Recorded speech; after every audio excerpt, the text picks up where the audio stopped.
Keying చేసేటప్పుడు మనకి 3 topics మీద మంచి అవగాహన ఉండాలి.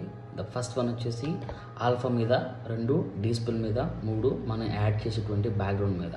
100% ఆల్ఫా మీద, డీస్పిల్ మీద, బ్యాక్గ్రౌండ్ మీద ఖచ్చితంగా మనకి పూర్తి అవగాహన ఉన్నట్లయితేనే మనం కీయింగ్ షాట్స్ని ఈజీగా డీల్ చేయగలుగుతాం.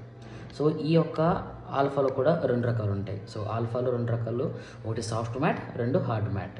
డీస్పిల్లో మళ్ళీ 2 రకాలు, ఒకటి కోర్ డీస్పిల్, 2 డైనమిక్ డీస్పిల్. డైనమిక్ డీస్పిల్ అనొచ్చు, లేదా దాన్ని ఎడ్జ్ డీస్పిల్ అని కూడా అనొచ్చు. తర్వాత బ్యాక్గ్రౌండ్ గురించి, బ్యాక్గ్రౌండ్లో చాలా ఇన్ఫర్మేషన్ ఉంటుంది, అది మనం తర్వాత డిస్కస్ చేద్దాం. సో గుర్తుపెట్టుకోండి, ఏదైనా ఒక కీయింగ్ షాట్స్ చేయాలంటే 100% మనకి 3 టాపిక్స్ మీద మంచి అవగాహన ఉండాలి. ఒకటి ఆల్ఫా, 2 డీస్పిల్, 3 బ్యాక్గ్రౌండ్.